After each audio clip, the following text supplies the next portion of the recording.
uma doutrina que tem a caridade como bússola. Uma filosofia que propõe a lei de causa e efeito como explicação para os males humanos. Uma ciência iluminada pela fé. Estamos falando do Espiritismo.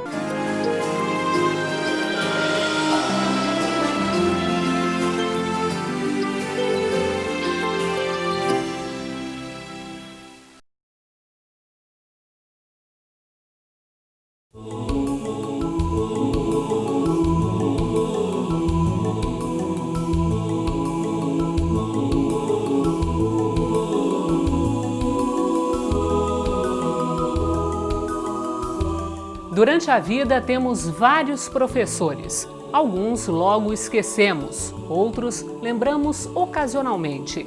Mas há aqueles que, mesmo com o passar dos anos, jamais se apagam da nossa mente. E essa lembrança é sempre repleta de carinho e emoção. Um grande mestre deixa marcas profundas. Alguém que sabe ler o nosso coração, oferecer o exemplo certo e contribuir para a formação de um caráter firme. Pode ser um amigo, um desconhecido, um pai ou um grande irmão. O Terceira Revelação de hoje vai falar de um mestre por excelência, Jesus, sua pedagogia e seu método. A nossa convidada é a presidente da Federação Espírita do Rio Grande do Norte, Sandra Borba. Jesus é um repórter, é um antropólogo, é um poeta, é um administrador, é um líder. Numa época em que o mundo era mais violento, que os criminosos eram crucificados em público, ele veio para ensinar a beleza e a perfeição das leis de Deus. Seu nome, Jesus. No século I, passou pela Terra o maior mestre de todos os tempos. Um professor habilidoso, experiente, que conhecia as limitações e potenciais de seus seguidores. A cada exemplo, multidões sorriam. Centenas de pessoas ouviam encantadas histórias de profundo alcance moral, como a do samaritano, que cuidou de um desconhecido, ensinando a todos o significado do amor ao próximo. Ou a história do semeador, que mesmo tendo boa semente, não conseguiu fazer brotar todas as plantas. Algumas caíram em solo pedregoso, outras foram devoradas pelos pássaros, e apenas uma parte caiu em solo fértil. Com essa parábola, Jesus mostrou que é preciso estar preparado para receber a boa semente, mas como ser solo fértil para a mensagem do Cristo. O verdadeiro mestre é aquele que vive de acordo com o que prega, e Jesus é exemplo vivo da própria doutrina. Foi pobre, humilhado, incompreendido, mas até na hora da morte ensinou o perdão. Father, forgive them. They know not what they do. Ao estudar a personalidade de Jesus, descobre-se que ele foi mestre em várias áreas do conhecimento humano. Uma dessas áreas é a pedagogia. E para falar sobre este assunto, nós convidamos aqui para o Terceira Revelação a presidente da Federação Espírita do Rio Grande do Norte, Sandra Borba. Sandra, por que Jesus foi um bom pedagogo? Jesus, ele não é só um educador, um pedagogo. Jesus é um repórter, é um antropólogo, é um poeta, é um administrador, é um líder. Mas o único título que de fato ele aceitou foi exatamente este. Quando o chamaram bom mestre, ele respondeu: bom só o Pai o é, mas mestre eu o sou. Então ele assume a condição de fato de ser um educador. E nós poderíamos dizer, repetindo o Pedro de Camargo, autor da obra O Mestre na Educação, que a obra de Jesus é uma obra mergulhada no aspecto pedagógico. Ele diz, ipsis literis, a obra messiânica é obra de educação. E aí, como educador, Jesus tem não apenas princípios, mas ele tem também delineados objetivos para nós alcançarmos, tem uma metodologia toda própria, peculiar, rica, e tem também a sua forma de relacionamento com aqueles seus seguidores. Ou seja, ele se comporta de fato como quem vem para educar. Bom, então vamos aos exemplos. Começando o exemplo primeiro, de que Jesus era um bom mestre. Todo bom mestre é aquele que tem que se comunicar bem com o seu aluno, com o seu discípulo. E se nós observamos com um pouco mais de cuidado, nós vamos entender que Jesus era um grande comunicador. Bastava que se dissesse, lá está Jesus, nas cercanias da cidade, todo o povo corria. Lá vai Jesus pregar no Mar da Galileia, todo mundo corria. Lá vai Jesus pregar lá no monte, todo mundo corria. E quando ele se escondia ainda, às vezes, nas casas, até gente descia pelo telhado, né? Para mostrar como a procura em relação a ele era uma coisa extraordinária. Um bom mestre é aquele que estabelece com o aluno ou com o discípulo uma relação de empatia, de carinho e exerce sobre a figura do educando uma autoridade. No caso de Jesus, além de uma autoridade intelectual, é uma autoridade moral, uma autoridade espiritual. Então, todo aquele que se aproximava dele, se aproximava um tanto quanto temeroso ou curioso, mas recebia aquele impacto da figura que não se impunha pela intolerância ou não se impunha por uma autoridade mundana, vamos dizer assim. E ele se colocava, então, como aquele ser que deseja trazer do outro, porque o sentido, Cláudia, da palavra educar é exatamente este, é trazer de dentro para fora. Então podemos dizer que esta é a grande habilidade de Jesus. Agora, um bom mestre deve obrigatoriamente, necessariamente, por exemplo, se fazer entender. Mas até hoje há pessoas que não entendem a mensagem de Jesus. Ele foi um bom mestre também nesse aspecto? Também, porque o problema do aprendizado tem a ver não apenas com aquele que ensina, mas com aquele que aprende. Emmanuel diz de uma forma muito simpática para todos nós educadores que quando de fato Jesus toca o coração do homem, ele se torna evangelizador dos seus irmãos. O que significa dizer que a apreensão por parte do educando, do aprendiz, acerca da mensagem, opera no indivíduo uma transformação, que é um conceito, inclusive, bastante usual do termo aprendizagem. Obviamente que a aprendizagem tem a ver com a maturação da pessoa, com a prontidão da pessoa e com a capacidade que ela tem de se identificar com a sua mensagem, com a lição e reelaborar isso individualmente. Como nós somos evolucionistas, né, entendemos que esse processo se dá, então, ao longo das diversas reencarnações, onde nós vamos aqui e ali descobrindo alguns aspectos do pensamento do Cristo e, consequentemente, renovando e ampliando as nossas aprendizagens. Bom, um mestre, hoje em dia, por exemplo, tem que saber dirimir conflitos. Há sempre muitos conflitos em sala, onde quer que ele lecione. Como é que Jesus fazia isso? Olha, Jesus, em primeiro lugar, ele quase não vivia conflitos entre os seus próprios discípulos, a não ser algumas situações, por exemplo, próprias da imperfeição humana, né? Mas ele gostava de provocar.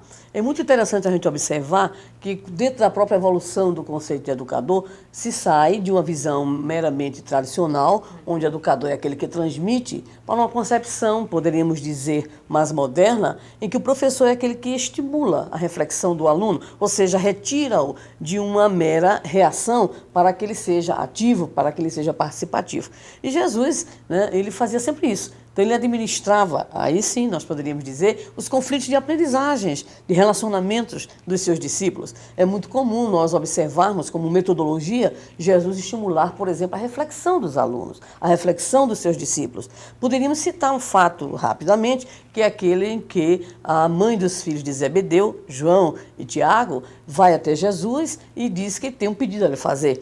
E ele pergunta o que é que ela quer lhe pedir. E ela diz que deseja, como toda mãe, né? Porque segundo as tradições só muda de endereço, né? A mãe é tudo igual. Então, ela diz assim, olha, eu quero que meus filhos se assentem, um à tua direita, outro à tua esquerda. E Jesus, então, diz que não podia resolver aquilo, porque essa questão de escolher dependia de Deus. Mas indaga se eles poderiam beber do cálice. Eles respondem que sim. E Jesus, profeticamente, diz que, de fato, eles beberiam, como a história iria mostrar. Mas os seus discípulos ficaram enciumados com aquela situação. E nesse momento, Jesus, então, chama o grupo à reflexão. Ou seja, ele diz que entre vós, no caso, entre aqueles discípulos, não deveria ser assim. E fala, inclusive, algo muito interessante para os dias de hoje. É sobre aqueles que governam o mundo e que utilizam-se do discurso do carinho, do discurso do cuidado, mas que, de fato, não cuidam. E dá para os discípulos uma regra, que seria exatamente a grande regra ou o grande critério para a identificação dos seus discípulos, o amor recíproco. Então, ele sempre estabelece essa relação de trabalhar os conflitos a partir da autoavaliação, que é uma característica também do bom mestre, estimular o seu aluno a uma constante reflexão. Sandra, que bom que você voltou ao Terceira Revelação. Muito obrigada por essa entrevista. Tudo de bom para você também.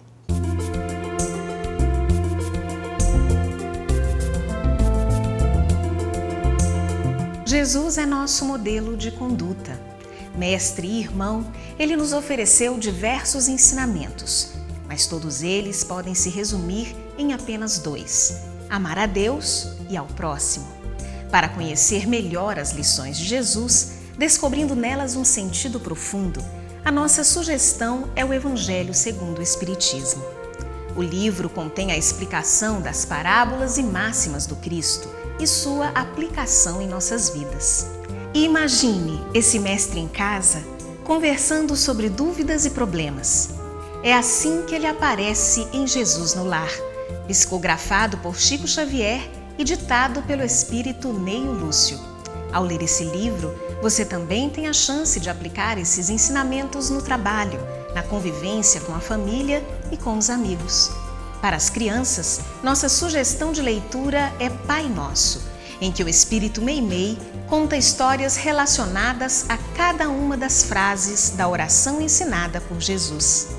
O livro também foi psicografado por Francisco Cândido Xavier, que vivenciou na prática o amor ensinado por Jesus. Pense nisso e boa leitura!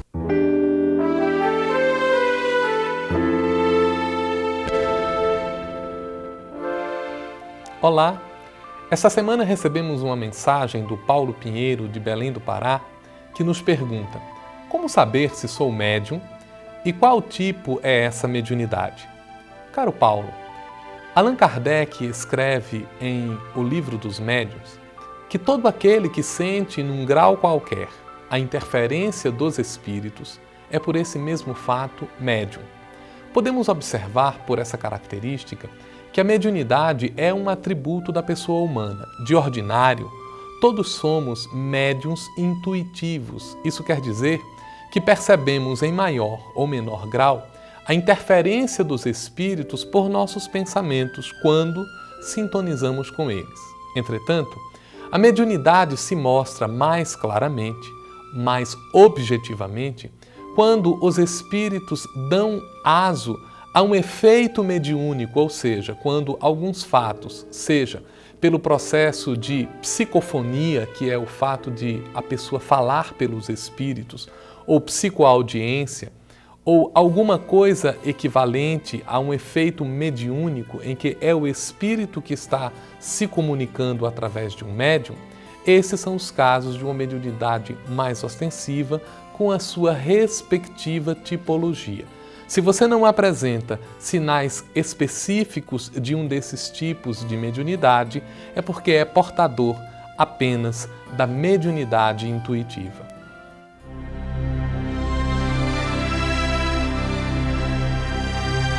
Amai os vossos inimigos, fazei o bem aos que vos odeiam e orai pelos que vos perseguem e caluniam.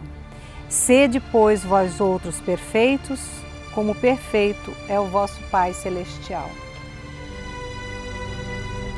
Muitas vezes somos indagados sobre essa passagem de Jesus. Evidentemente que o ser de perfeitos que Jesus nos coloca é em relação a uma perfeição relativa. E isso porque nós ainda vivemos neste mundo de expiações e provas. Mas ele dá ao mesmo tempo o modelo, no sentido do amor aos nossos inimigos, àqueles que nos caluniam.